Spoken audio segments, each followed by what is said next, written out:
यं स्तोत्रम् ऋषिपुत्र उवाच। त्वं धाता च विधाता च श्राद्धे चैव हि दृश्यसे। पित्राणां परमो देवः चतुष्पादनमोऽस्तु ते।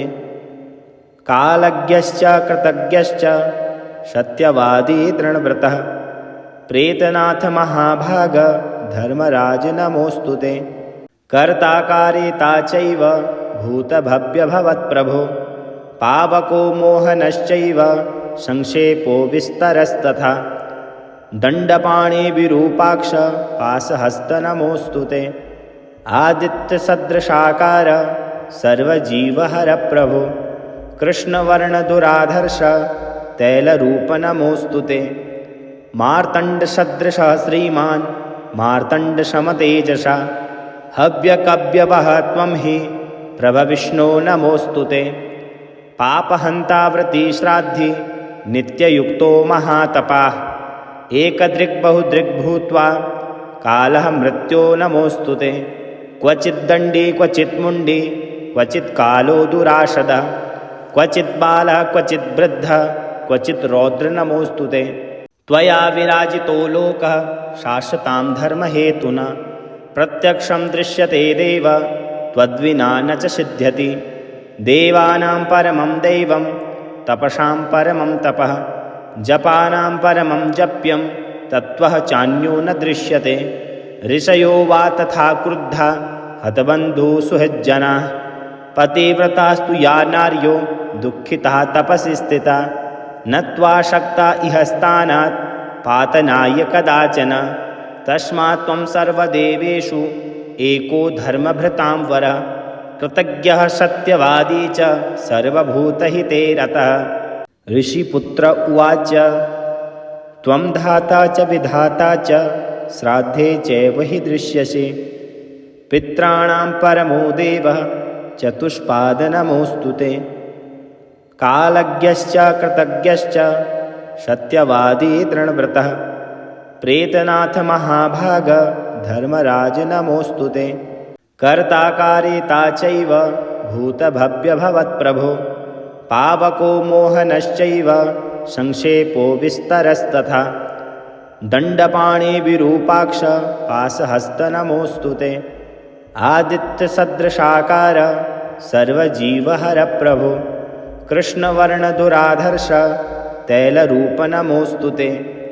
मार्तण्डसदृशः श्रीमान् मार्तण्डसमतेजसा। हव्यकव्यवः त्वं हि प्रभविष्णो नमोऽस्तु ते।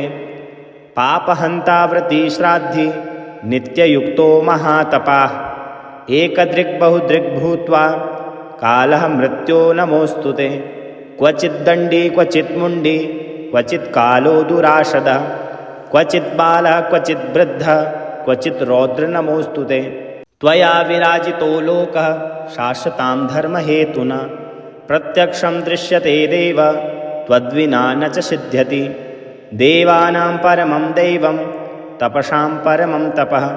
जपानां परमं जप्यं तत्त्वः चान्यो न दृश्यते। ऋषयो वा तथा क्रुद्धा हतबन्धुः सुहृज्जनाः।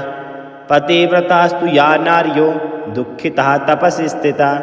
न त्वा शक्ता इह स्थानात् पातनाय कदाचन। तस्मात् त्वं सर्वदेवेषु एको धर्मभृतां वरः। कृतज्ञः सत्यवादी च सर्वभूतहिते रतः। ऋषिपुत्र उवाच। त्वं धाता च विधाता च श्राद्धे चैव हि दृश्यसे। पित्राणां परमो देवः चतुष्पादनमोऽस्तु ते। कालज्ञश्च कृतज्ञश्च सत्यवादी दृढव्रतः। प्रेतनाथ महाभाग धर्मराज नमोऽस्तु ते। कर्ता कारिता चैव भूतभव्यभवत्प्रभो। पावको मोहनश्चैव संक्षेपो विस्तरस्तथा। दण्डपाणि विरूपाक्ष पाशहस्त नमोऽस्तु ते।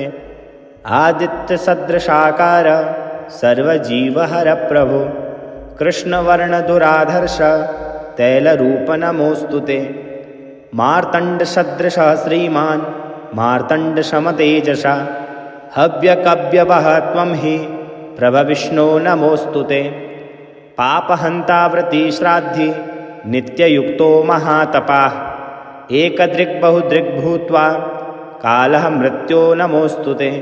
क्वचिद्दण्डी क्वचिन्मुण्डी क्वचित् कालो दुराशदः क्वचित् बालः क्वचित् वृद्धः क्वचित् रौद्र नमोऽस्तु ते। त्वया विराजितो लोकः शाश्वतां धर्महेतुना प्रत्यक्षं दृश्यते देव त्वद्विना न च सिद्ध्यति। देवानां परमं दैवं तपसां परमं तपः जपानां परमं जप्यं तत्त्वः चान्यो न दृश्यते। ऋषयो वा तथा क्रुद्धा हतबन्धुः सुहृज्जनाः पतिव्रतास्तु या नार्यो दुःखिताः तपसि स्थिता न त्वा शक्ता इह स्थानात् पातनाय कदाचन। तस्मात् त्वं सर्वदेवेषु एको धर्मभृतां वरः कृतज्ञः सत्यवादी च सर्वभूतहिते रतः। ऋषिपुत्र उवाच त्वं धाता च विधाता च श्राद्धे चैव हि दृश्यसे। पित्राणां परमो देवः चतुष्पादनमोऽस्तु ते। कालज्ञश्च कृतज्ञश्च सत्यवादी दृढव्रतः प्रेतनाथ महाभाग धर्मराज नमोऽस्तु ते। कर्ता कारिता चैव भूतभव्यभवत्प्रभो पावको मोहनश्चैव संक्षेपो विस्तरस्तथा दण्डपाणिविरूपाक्ष पाशहस्त नमोऽस्तु ते। आदित्यसदृशाकार सर्वजीवहरप्रभो कृष्णवर्णदुराधर्ष तैलरूप नमोऽस्तु ते।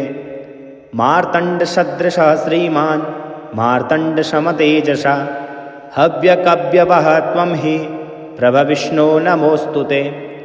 पापहन्ताव्रतिश्राद्धि नित्ययुक्तो महातपाः एकदृग्बहुदृग्भूत्वा कालः मृत्यो नमोऽस्तु ते।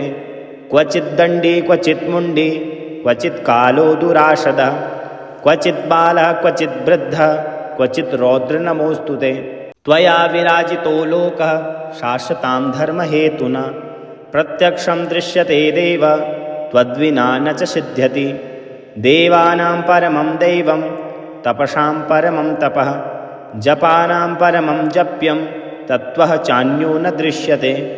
ऋषयो वा तथा क्रुद्धा हतबन्धुः सुहृज्जनाः पतिव्रतास्तु या नार्यो दुःखिताः तपसि स्थिता न त्वा शक्ता इह स्थानात् पातनाय कदाचन।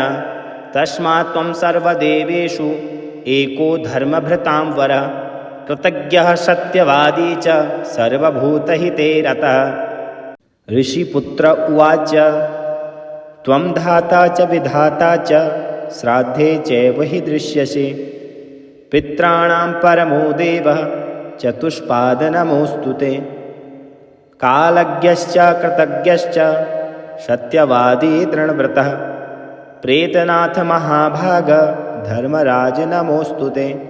कर्ता कारिता चैव भूतभव्यभवत्प्रभो पावको मोहनश्चैव संक्षेपो विस्तरस्तथा दण्डपाणिविरूपाक्ष पाशहस्त नमोऽस्तु ते।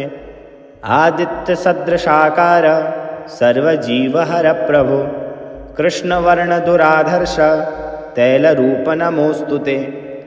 मार्तण्डसदृशः श्रीमान् मार्तण्डसमतेजसा हव्यकव्यवः त्वं हि प्रभविष्णो नमोऽस्तु ते।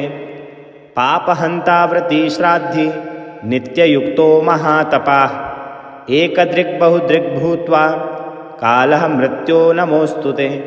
क्वचिद्दण्डी क्वचिन्मुण्डी क्वचित् कालो दुराशदः क्वचित् बालः क्वचित् वृद्धः क्वचित् रौद्र नमोऽस्तु ते। त्वया विराजितो लोकः शाश्वतां धर्महेतुना प्रत्यक्षं दृश्यते देव त्वद्विना न च सिद्ध्यति। देवानां परमं दैवं तपसां परमं तपः जपानां परमं जप्यं तत्त्वः चान्यो न दृश्यते।